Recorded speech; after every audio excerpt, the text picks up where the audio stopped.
weltare ɓiɓɓe fulɓe anndo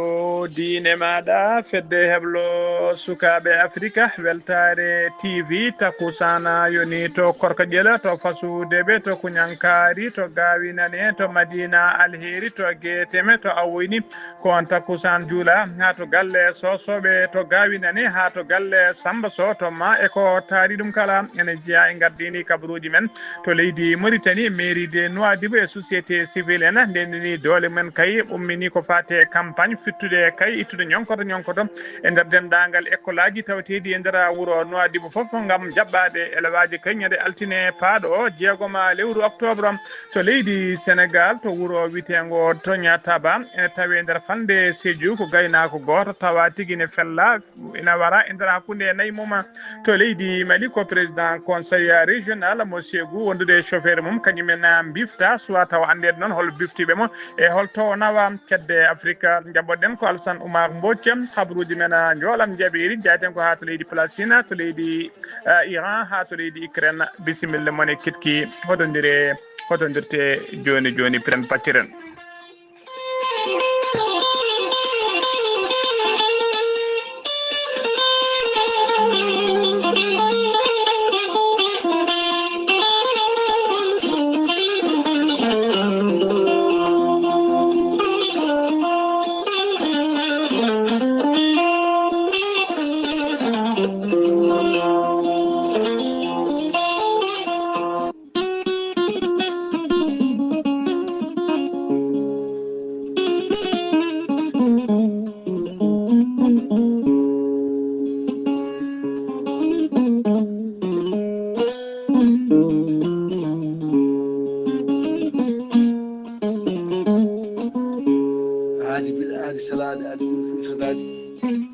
salade aadi ɓuuri firtude aadi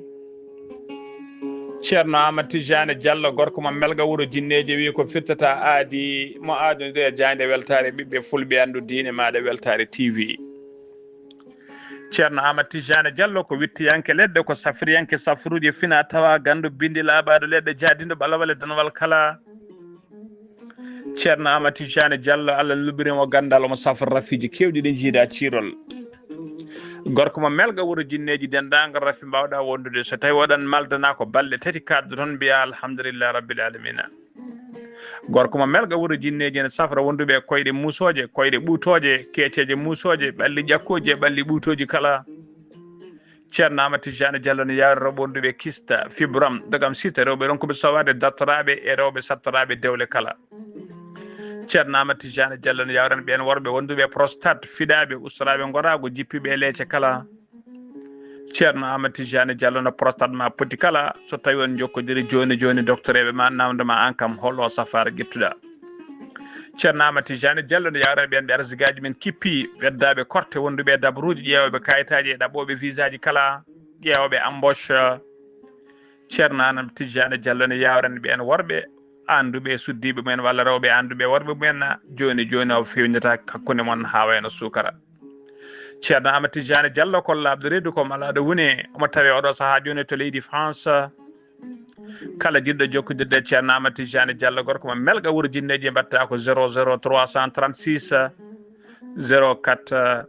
04 66 27 ko numéro makko appel kadi ko numéro WhatsApp ceerno Amadou Tidiane Diallo base makko ne tawe to Dakar en tawi ɗon mini ko ɗo wiye Abdoulaye Diallo numéro mo mbatta ko 77 714 94 15 gorko mo melga wuuro jinneji base makko ne tawe to Dagana ha to Rosso Mauritanie kala en tawe ɗon sehil makko ɓinene makko ne wiye ceerno Amadou Dia gorko mo leeraɓe numéro mum 77 537 79 28 ceerno Amadou Tidiane Diallo base makko ne tawe to Nouakchott ko ɓiyi ko tawate ɗon ne wiye Abdoulaye Diallo numéro mum mbatta ko 46 94 21 91 ceerno Amadou Tidiane Diallo hewɓe noddi mbaɗi audio kolliri tigui ko jambitanno certi hen ha laaɓi guila wannoɓe paralysie ha jotte koyɗe men e joguinoɓe bekkiji goppi ha laaɓi batti yaade haajuji men yananoɓe barogal certi hen ha laaɓi jippinoɓe leece ustornoɓe gorako e yawnoɓe yitade koye men e oɗo saaha joni batti mosde nofuru ceerno Amadou Tidiane Diallo ko labɗo reedu ko malaɗo wune konne wiiɗo sanne mbadden dando faade makko.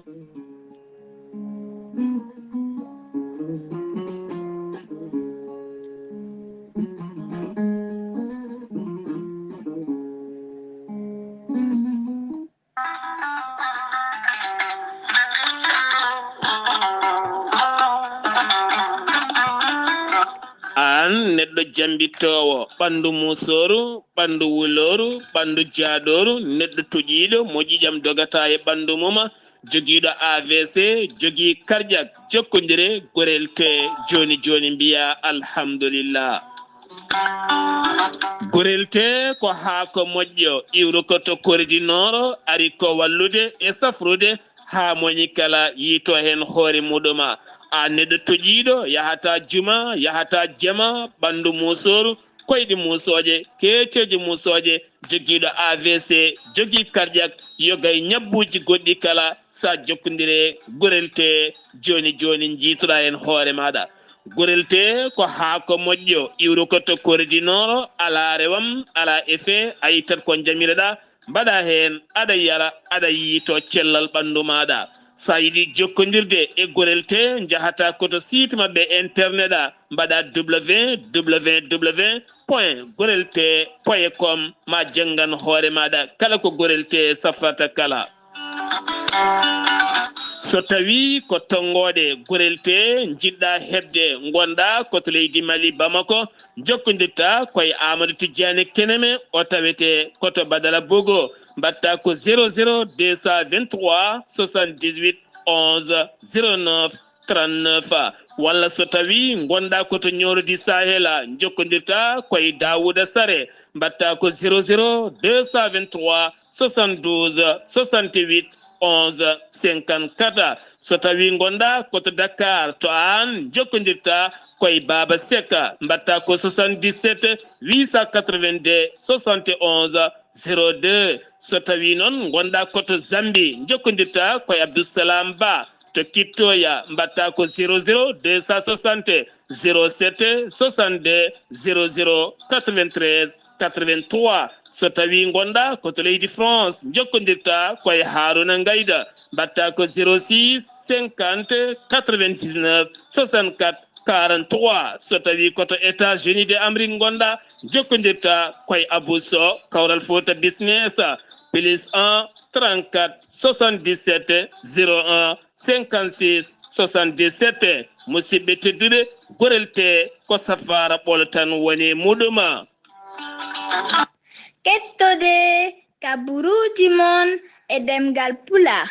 Afrique, Asie, Europe, Amérique, Moyen-Orient, Océanie. jam ñalle mon musidɓe tedduɓe eɗen gone asetta nayya lewru yarkoma hitande ujunnaje ɗiɗi e nogas joyyi habaruji mon e ɗemgal pular e sawta ko musidɗo mon sehil mon Ghali Abouba to karallagal ha mbawon yiide en to banggue nate ɓosojo ko miñi men sehil men Saydou Abouba hono mbirɗen gardidi habaruji men koto leydi Mauritanie puɗoɗen to leydi Mauritanie CSA woni le commissariat à la sécurité alimentaire addi ballal paydudgal no fewi aljuma hanki o tati lewru yarkoma faade yimɓe jeeyaɓe ngoɗo wuuro wiyetego matkom noon e tawe e nder commune mo Babaɓe e nder région de Brakna wuuro ngo noon ko yoleru tawete oɗo saaha kala ballal ngal noon ko unité ji d'hébergement équipé woni tigui koɗande tawi ko koɗande pewnaɓe kay mbaɗaɗi équipé ne tawe e nder majji noon tappiji wondude matelaji e mbajjuji kala ene tawe e dow e nder majji tawi kadi ina wondi e guura kewka no fewi supervisé golle ɗe noon peccugol ɗen koɗande noon e guura ka ko préfet muqatade Babaɓe biteɗo Mohamed Mahmoud Wul Abdallah wondude délégué régional mo catal CSA biteɗo Baba Ahmed Wul Sidi Ahmed teskama toon noon o gas e jeegoma foyre woni famille ko kañumen tigui woni fecciraɓe kay ngallona ballal tawi ko hebnoɓe yoleru caggal nde maayo fleuve Sénégal ngo ƴerno kay ha naati e nder galleji mabɓe ine tawtora cérémonie noon cukko maire commune de Babaɓe biteɗo Mika Abdourahmane hammani mbaye wondude autorité ji diwan o kala ha joni ko leydi Mauritanie kedden madame Nana Mintou Cheikara ko kanyum woni cukko maire mon Nouadhibou o waɗi supervisé woni o ardima aljuma hanki o tati lewru octobre to école fondamentale de l'étoile tawte to legal tarhile nder Nouadhibou campagne noon tawi ko campagne pittugol école aji ittugol ñonkoto kala e nder ɗiɗon kala suuji e nder ɗiɗon école aji wondude e jardin ngaji d'enfant tawteɗi e nder Nouadhibou cukko maire o noon o fuɗɗori tigui ko tarhile o fuɗɗori golle ɗe ko legal tarhile to école biteɗo de l'étoile ko toon tigui woni to ɓe puɗɗori oɗon campagne tawi ko pitte yidde kay ɓe kolliri noon yidde mabɓe kay ko jokkude ɗen golle ha e nder 36 école tawteɗi e nder Nouadhibou mairie ndi noon ina wadde jungo e fandu kay wondude société civile en e mouvement piteɗo mouvement de scout ɓen kala mbawi kay tawede gandaɗa catal e cate sagataɓe wonɓe hewɓe kay mbawi tawtorede ɗeɗon golle tawi kadi foof koye mbadi kay heblanade ko fate udditgol école aji député maire mo Nouadhibou El Hassana El Qasim Wula Bellali waɗino erango yañgo kay fade dendagal société civile en kala e oɗo campagne tawi ko campagne kay ko fate pittugol école aji ittugol ñonkoto kala gam jaɓɓade kay si ɓen élevage ji siftinde on noon ko altine ɓawo janggo 6 lewru octobre 2025 ko ñande hen tigui wonata udditgol école aji publique école aji privé e nder jokli leydi Mauritanie kala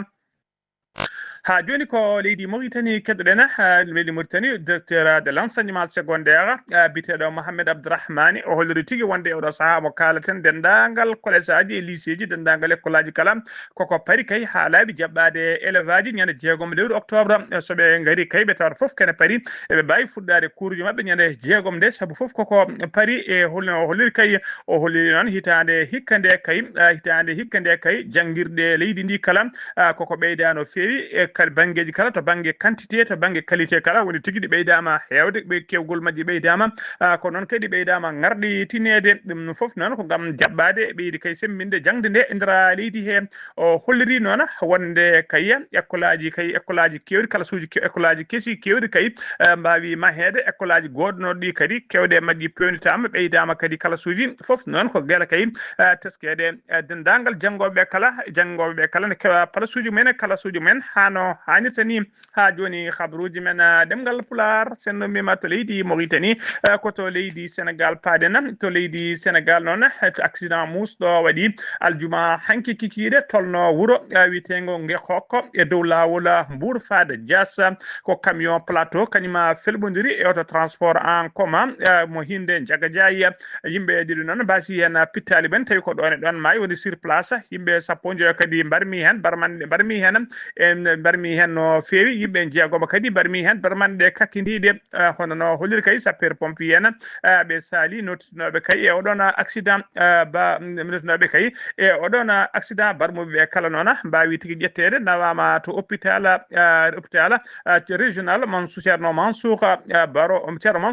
Baro mo Mbour enquête udditama hen ha joni ko leydi Sénégal keddoɗen communauté Halpulaar walla mbiyen fulɓe Sénégal ɓe porti plainte contre kay oɗo debbo biteɗo gone Saliou Diop ƴettinoɗo leñol fulɓe no didotno tugui tan ko guila baba Adama ha yetti jibinaɗo nane subaka hay goto ala mo heddi e leñol fulɓe hono procureur noon de la république biteɗo Ibrahima Ndoye o yamiri tigui wonde catala dariɓe biteɓe kay DSC inde waɗi kay o waɗmo convoqué e oɗon fannu DSC noon woni division spéciale des hypercriminalité kañumen tigui kalfina ko fate ɗiɗon losgoji plainte o noon ko biteɗo maître Abou Alassane Diallo ko kañum déposi on plainte dow inde fulɓe no didotno ko aset hande o noon nayi lewru octobre woni convocation kanko convocaɗo e joƴinɓe convocation kala e poti kay darade toon to yesso division spéciale des hypercriminalité pelle fulɓe kewɗe noon ko wayno catala bitegal ARP walla taɓitala pulagu Sénégal e kisal kay dinjirde pulago e mouvement biteɗo MEF woni mouvement des élèves et étudiants fulɓe kañumen fof kolliri hen mette mumen no feewi kanko ngone sabu ko ngone Salou Dioba tawi kay ko kadi ko jandi yanke ko waɗi kay ɗiɗo kay ƴettoje taw ko injure publique wondude diffamation et insulte wondude à caractère ethnique e tigui e incitation ala hen woni tigui ko gueɗe noddoje gagnam tumago e leñmago e ƴettoje leñol no 10 heures noon ɓe kolliri hen mette mabɓe no feewi kay ɓe kolliri hen tigui ɓe kolliri hen tigui ɗum noon wanno tigui nden haalande noon kanko suka debbo biteɗo ngone Salou Dioba o wanno ɗum ko guelguel capantati lewru septembre 2025 tawi kadi koye plateforme digital biteɗo sans limite ha joni ko leydi Sénégal keɗoɗen Mamadou Khadjali Silla ko suka Sénégal najo mo duuɓi capantati e joyyi ko ñooto woni tayyera toon to leydi Italie gonoɗo kay soka toon to Italie e nder kaso mo Santa Maria Capua Vetere e nder région mo Campania e nder campagne koye nder kaso he noon o hawruno e ladiala mayde nde noon saabima mette mawde no feewi wonande Sénégal naaɓe hewɓe wurɓe toon to leydi Italie kanko Mamadou Silla noon o nanggano ko ñande nogas joyyi lewru septembre o mayde ɗo ndu tawi kadi ko nanggano ko sara gara biteɗo gara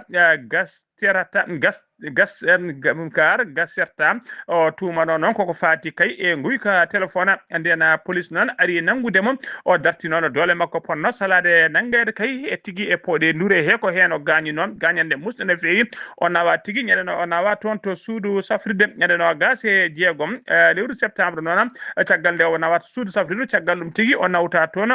to kaso ɗum ko ñande nogas joyi wonno ñande nogas jeegom septembre nde noon ko nden tigui ɓe tawimo e nder cellule makko to sokono to o wondani e fittadu makko ñande nogas jeetati lewru septembre nde kabaro yaaji kay sakataɓe hewɓe kay wurɓe nder mali Sénégal naaɓe wurɓe nder leydi Italie eɓe jeeya kay nder eɓe gona Sénégal naaɓe kala gam yidde gonga kay kolliri mette men no feewi mbaɗino kadi seppoji men e diñoji men namdade kay nde enquête jaaƴo watte ha lumiére waɗe e nde ɗo mayde ande tigui holko yooɓi fittandu makko enquête noon udditama hen autopsie kadi yamirama yo waɗe goski he ha tigui ande holko yooɓi fittanu makko e oɗo saaha joni noon docteur eɓe tato ne joofa feeɗiɗu hen ɗiɗo noon golloto koye nder urgence hôpital o ina yakora kay wonde ko yataw ɓe mbaɗani makko surdose woni tigui koɓe safruji mbaɗe makko ɗi yataw ɓurtani walla ko wiyete négligence woni welsidade ko fate safrudemo haw wasi hen fittande makko enquête udditama hen kanko Mamadou Khadjali Silla noon ɓeydi tigui doggol Sénégal naaɓe mayɓe caggal leydi tawi kadi koye ndiɗo mbadi teskama noon ko neɗɗo bawɗo meccal makko no feewi kortinɗoɗo kadi e nder nokku to gollotoɗo eɗen mbi tan nde Allah yurmotomo yafomo kanko e dendagal mayɓe julɓe kala allahumma amina ha joni koye on fannu keddoɗen aseta hande nayi lewru octobre ko tana musɗo waɗi toon to wuuro witego Tognataba noon tawi nder commune mo Bakayere e nder région mo Sédhiou ko gaynako goto noon inde makko fuɗɗiri ko de o yettete ko ba omo yara duuɓi capanɗe joyyi e jeegom ko kañum tigui wara e nder coggal nayi mum goski makko noon tawa tigui kene waɗi julanɗe kuure hollirde wonde ko kuure o fella ko ɓi ko noon idi kay teskade goski caggal kay nde ɓiɗɗo teskino kay ko jammo ummino kay caggal nde o aynoyno nayi omo hewno artude kay sanga salatu o artani ko ɗon tigui ɓiɗɗo ummi gam yiiloyademo nde yi nayi faye nayi tawi tigui goski ki ene lappi hakkunde nayi o wondani e wonki kadi ne waɗi kuure waɗi tigui gagnande e kuure brigade gendarmerie noon mottana fa ari tigui waɗi hen constat mum udditi hen kadi enquête mum ɓe jettito noon ko sanga 9 heures omo joguino noon kanko gaynako omo joguino fetel makko mo calibre 12 tawama sara makko wondude e kuure kala tawama sara makko ene jooɗi ɗon kuureji ɗi noon kolliri tigui wonde hay holsere wotere kay ala ko ngakki e nayi makko fitti tigui wona guyka kanko wodde ba o nona o ɗacci caggal makko suddiɓe tata wondude sukaɓe nogas ɗi ɗum ko ɗum woni ko ɗacci caggal makko goski noon nawama to hôpital régional mo kalda beele kay ne waɗe autopsie enquête udditama hen beele ande hol yoɓiɓe fittade makko kadi holko saabi ene jooɓo fittade makko ha joni ko leydi Sénégal keddoɗen gouvernement mo leydi Sénégal holliri tigui wonde ɓe ƴetti feere nden feere noon ko ittude ko fate kawguel bitengel examen d'entrée en 6e année à partir de kay l'année scolaire gonaɗo ɗo 2025 2026 ko aljuma hanki o tati lewru octobre kabaro sakta e nder jonde jagorde tawi ko conseil interministériel e ɗum noon e ɗum jiya noon e capantati e ɗiɗi mesure ɗi Ousmane Sonko hoore jagode kay ƴetti hitande hikka nde ene tawe hen kadi ko fati kay e heblade ko fati concours aji mathématique e concours aji science wondude technique e ko wiyete kadi ɓe technique kadi e ko wiyete miss mathématique e miss science e miss olympiade kala eɓe ɗamni tigui ɓeydude semminde ɗum e nder leydi he laamu ngu noon yidde ɗum kay ko ñawlude yidde laamu ngu kay e oɗo saaha joni kay ko ñawdude dendagal caɗele ɓen élevage janggoɓe école aji tawi ko ɓuuri hewde hen kadi ngala kadi ko wiyete kayit juddu woni extrait de naissance ɗum noon laamu ngu kay holeri dendagal élevage ɗi foof noon janggoɓe kay ɓe ngala ɗiɗon kayitaji ɗo e kay 31 décembre 2025 ɓe jiiɗi ko ɗen caɗele ñawde ha laaɓa beele kamɓe foof eɓe mbawa marde kayitaji mabɓe jibinande hano hannirta ni koto leydi Sénégal ha joni keddoɗen jehen ha toon to wuuro teddugo Madina Gounass jabɓoɗen ko Amadou Sambalo a salminama a juurama. Waaleykum salam wa rahmatullahi taala wa barakatuhu Ghali Abouba mi saminima kadi mi juurimama mi samini dendagal bandiraɓe hettotoɓe Weltare TV weltare ɓiɓɓe fulɓe andodidema Ghali Abouba kabruji men ɗo e nder wuuro teddugo Madina Gounass goomu jangde mo Madina Gounass kala saaha eɓe jawta duɗe ñalawma heccango waɗama ñawala mawɗo ñalawma baɗɗo fayida ñalawma yewtugol duɗɗe caggal duɗɗe ne gudduno ko fewti hewgol ndiyam ɗam hewgol toɓoji ɗi e oɗo saaha ndiyam puɗɗima ustade seeɗa wadde noon ene heewi kalde duɗɗe ngal uddidde dendagal duɗɗe kala ndenta e nokku goto e duɗal gotal kamɓe kala Allah duɗal adda almudo defteroɗo soko andu dinema soko a risala soko lagdari soko tarikh ceerno soko tarikh nelaɗo so tawi henama tijani ko wonde kala nde wonɗo fof ene jangge nde duɗɗe kala almudo suɓane nde goto adda ɗum e on saaha so ñalawma o jooɗima duɗɗe fof jettima e on saaha noon waɗe refto goto fof adda almudo muɗum refto fodde ko janggi ko refto fodde ko wawi ko e yesso ceerno Djelal Dine Ba noon kadi e mawde leegal ngal almami leegal ceerno Hamad Diallo heeɓi tawtorede on ñalawma e dendagal conseil ji leegal kala e sukaɓe leegal ko mbawi darade dande tinde e jaɓɓaɓe ɓen hoɓe arde ñalawma o yuɓɓi ñalawma o rewi lawol ñalawma waɗi fayida sanne ko heewi dañama hen e nder jangde pulade torkal machallah caggal nde almuɓe defti haaɓe gayni e on saaha ceerno Djelal Dine hoore muɗum wawi kañum ko ƴetta konngol kono kadi kanko hanki o nayori koto banggue celluka hollide pular o so neɗɗo janggi ɗum ha watti tarde e yiide bindi ha e windude kala ko yiiɗi windude e on saaha yo ande kam ko faɗi ɗum yeeso ko ne heewi on naati ko lawre celluka machallah o jumpat bandiraɓe ko fate ɗaɗi ko fate celluka ko fate gueɗe ganduɗa neɗɗo o ene duña ɗum e etade tinnade ha yetto ɗon banggue mo haale celluka bandiraɓe kala keeɓen weltare no feewi keeɓen kadi faamu e kewte tawa kala machallah adama kala beltima bandiraɓe kala kirjinama e duɗɗe gudditta so guddiri goto kala wawa janggude e jangguinde ha waɗa fayida sande wonno oɗo saaha pular o sa janggi ha watti yiide binde ɗi natta ko defte diine ganda diine ma ganda sunna ma ganda dendagal ko Allah yamiri e ko Allah haaɗi taw koye jangde pular he dewɗa tawata e balla ceerno Djelal Dine e wonde muɗum wadde defte diine fira ɗum e pular labɗo ceerno Ghali Abouba ko muslimon Amadou Sambolo ɗo e Madina Gounass feede Weltare TV weltare fulɓe andudinma Ghali Abouba. Amadou Sambalo golle ma jooɗi peewi takkusan juulama ha to galle ceerno Amadou Tidiane to Madina Gounass kon takkusan juula ha to galle Sar Abdoulaye Sarr to Ndulumaji ha to galle Sokhna Aminata Guissé toon to wendu Bossaɓe e ko taari ɗum kala toon to leydi Sénégal jen to wendu jen ha toon to Ndulumaji noon fedde yidɓe Sar Abdoulaye Sarr e ceerno Kalidou Abdoulaye Sy e gardugol Sokhna Aminata Guissé kañum woni yummum almuɓe eɓe tawe tigui ñalawma hande o toon to Ndulumaji to galle galle Sar Abdoulaye Sar tawi addiɓe toon noon ko yettinde duwawuji mabɓe wonande kay jeeyaɗo Allah duttino toon ñande conférence o nde e yittidde kadi jarnude Sar Abdoulaye Sar e jinnaɓe mum e dendagal dulmaji kala darde men faydinde no fewi nde ɓe darino kay e ɗeɗo balɗe ko fati e conférence uji ɗum noon sokhna Aminata Guissé e yaddi mum eɗen mbiyaɓe tan bisimilla mabɓe toon to ndullumaji e ko taari ɗum kala habaruji men demgal Pulara jekkedde Afrique jabboɗen ko musidɗo men sehil men Alassane Oumar Mbodj. Alassane Oumar Mbodj salminama juuram. en calmitima Ghali Abouba en calmini dendagal hettiyankoɓe Ayaw TV kawrimi ɓurtintude e dongal Afrique ñalama hande o puɗɗo ko leydi Mali toon de wano général Moussa Soumare ko gouverneur Kayi ɗum noon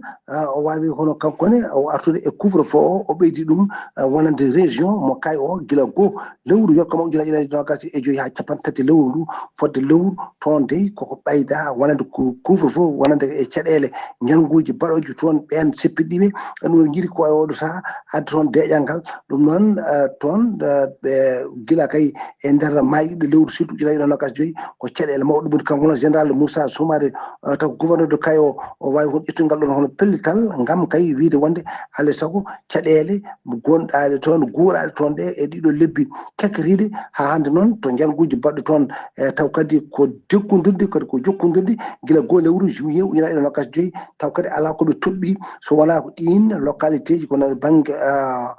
banggue ene wayno dango banggue rewo wonande hono Mali ɗum noon no banggue hirnangue wonande Mali e ɗum noon ɗaɓa taw kadi ko Kayi ene jeeya hen Diboli Sandare wonande Nioro de Sahel ene jeeya e koɓe toɓɓi wonde kay e bonnude ɓen ko jahanno haalde toon e leydi Mali Abdoul Dalil Mansour Haydara ɗum noon hawre e joomum ñande ɗiɗi lewru tawata ko yokkama ujunnaje ɗiɗi nogas joyi caggal kay nde yanodire e ɓen waɗi bonoyiɓe ha mbawi kadi kono fellude oromo jolno o tawno fano ummodi ko Ségou fayde toon to Bamako oɗon ko ancien sarɗe yanke taw kadi ko gila e laamu Ibrahima Boubacar Keita ujunnaje sappo e tati ujunnaje ɗiɗi nogas ko ndiyan tigui o woni ɗum ko jiiɗa noon e nder diwan mabɓe mo Ségou o kadi ko promoteur Ségou TV ɗum noon ko neɗɗo gandaɗo teskaɗo e golle mum ngarɗuɗo kadi e ko waɗata ɗum noon ko on tigui hawride e joomum e wonande kadi ko won ɓen ceɓɓetiɓe Côte d'Ivoire toon de ene wayno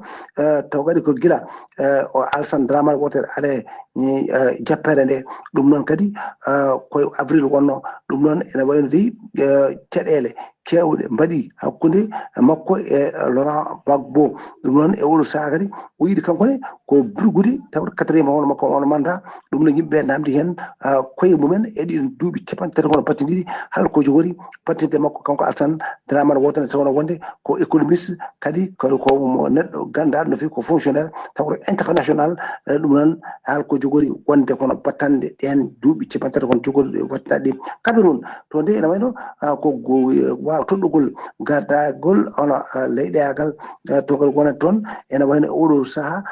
ene teska taw ko wawte fati kono wuutoji mabɓe toon to Cameroun campagne présidentielle o e oɗo saaha yimɓeɓe keewi waɗi ɗum koɓe mbiyata porte à porte ko arde kadi e galleji e gam wawde hirjinde ɗumen e wawde kadi wiide ɗumen woto nan ara gandeɓe goɗɗon wonande noon ɓen sukaɓe taw ko militaji du front démocratique camerounais FDC e ɓen de kañumne ƴetti kono pellital kañumne yaade kay e galle bedda e bedda haalde yimɓeɓe no poti kadi waɗirde kadi ɗum noon tagata oɗo woote garo ɗum noon ene wayno de hayso ɗon e kilométre ji kadi tagata ko hakkude e Yaoundé ɗum noon ala woni fadarde so wona yidde famnude ɓeɗon taw kadi ko wotoɓe halno poti taw kadi ko wottirde woote taw kadi ko baɗowo Ghali Abouba ko ɗum tunguɗen habaruji men e dongal Afrique ñalawma hande o taw wonno koye dande musidɗo moon Alassane Oumar Mbodj gorko masano ko gam weltare Ayaw TV. Alassane Oumar Mbodj golle ma jooɗi peewi ko leydi Mali paaden to leydi Mali hoorejo conseil régional mo Ségou biyeteɗo Sakia Dembélé e chauffeur muɗum kañum tagui woni biftaɓe aljuma hanki 3 lewru octobre kikiɗe e dow lawol tawi ko faade toon to Bamako sakkiti noon sakti kabaru o noon ko secrétaire général de la région woni Sekala o wondude cukko hoore conseil régional ko ɓe ɗiɗi cakti kabaru o ha ɗo ɗon tawa andaka taw hol bifteɓe mo andaka holko ɓe biftede mo anda ko ɓe namdi anda kadi holto nawa ha joni ko leydi Mali keddoɗe nan leydi Mali woni tigui ko celceltiri ndugu mum kono de ha joni situation mabɓe ko fate hydrologique e ko fate météorologie ene waɗi fayre mawde no fewi aljuma hanki o noon catala bitengal CIGC woni comité interministériel de gestion des crises et catastrophe ɓe ɓayyini tigui aljuma ɓe ɓayyini tigui aljuma hanki tati lewru octobre communiqué mabɓe noon communiqué mabɓe mo tongode e ni mo tongode 2025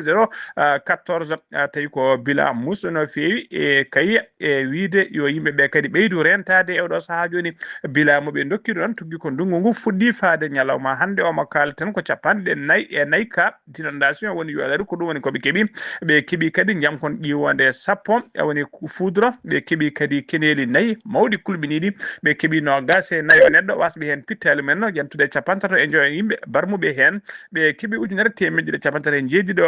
hoɗa huɓere derguitide e leydi e oɗo saaha joni ɓe kolori fodde ujunnaje nogas e temedde joyyi capanɗe jeeɗiɗi e nayyi ko sinistré woni ɓe ngala to koɗi ko bilan musɗo kay mo ngal ɗo catala bitegal CIGCC ɓayini aljuma hanki o takkusana juulama ha to galle ceerno Mamoudou Waddou cité Asegna Yumbel Dakar ha to galle ha to dula Harmayni Sharifayni ngal ceerno Amadou Dia to Almadi Dakar ko on takkusan kadi juula ha tigui to galle talɓe to galle Cheikh Oumar ha tengti noon to dudal mabɓe bitegal Darou Moderne ko taadi ɗum kala habruji men jolam jaɓeni ko to leydi Palestine paɗena Hamas holleri tigui wonde jaaɓi feere tawi ko feere witede plan de la paix de Hamas woni nde jaam artiri toon to Hamas e feere nde noon ko ɓuuri tengtude hen ko jabde kay goppitgol dendagal otage uji Israël naɓe wonɓe juuɗe mabɓe guila ñande jeeɗiɗi lewru octobre 2023 faade oɗo saaha joni ɓe jaaɓi kay ɓe goppita dendagal ɗina otage uji kala nden feere noon ene jeeya kay peeje e tigui ardi nden feere ko Donald Trump kañum woni hoorejo dowlaji tentuɗi Amerique o holliri hen noon kanko Donald Trump weltare makko mawni no fewi kadi o fiitima becce kay saabu Hamas jaɓandemo nde ɗon feere haɗani noon Hamas noon haɗani ɗum foof noon Hamas jabde kay woppidde ɓeɗon otage uji ha jabde kay ma woppidde otage uji haɗani kay koninkoɓe Israël arme mum kala ne jokki kay jorde bomboje men e pettoje men kay e nder Gaza kolliɗon seeɗa hande o kadi Hamas holliri kay ine paari kay kaldigal toɓɓe keddiɗe ɗene ha joni ko kabaruji men jolam jaɓiri koto leydi Iran paɗena justice mo leydi Iran holliri tigui wonde silam diine taƴi leggal dande aseta hande o sagataɓe jeegomo tawi ko jeenoɓe groupe terroriste nangonoɓe ɗen jaawa ñawore wargo kamɓe jeegomo kala ɓe mbarama hande e nder taw ko dartono wadde janguji e nder région pétrolier woni région de pétrole tawete to ko toon ɓe kewno wadde jangu kamɓe jeegomo kala noon ɓe ñawano ko ñawore wargo ko hande pittali mabɓe loggita koto leydi Ukraine udditen kabaruji men armée leydi Russie ne jokki kay jorde pettoje mum e bomboje mum e nder leydi Ukraine tawi koye hay nokkuji civil woni des infrastructures civil ɓe taraki sobo ñalawma hande o subaka hande aseta hande nayi lewru yarkoma ɓe jori bomboje mabɓe ko nder région mo suumi ha tengti noon e nder wuuro witego sos takka ɓe keeɓi noon bombardi toon ko gare train goto ɓe jori toon koye gare train goto toon tigui ɓe jori pettoje mabɓe e bomboje mabɓe tawi kadi ko drone ɓe kutiri ko famdi kala capantato neɗɗo barmi hen musidɓe tedduɓe gasi ha laaɓi ceerre ko ɗum ɗo wonno ko min tonga noon habruji mon e ɗemgal Pulaar e sawto he ko musidɗo mon sehil mon Ghali Abouba to karallagal ha mbawan yiide hen to banggue nete ɓosoje ko Saydou Abouba so tawi ko roɓiɗo Afrique ko Alassane Oumar Mbodj to wuuro teddungo Madina Gounas ko Amadou Samba Lo ketki malaki jaam yo jaam Allah jogomi jogo on.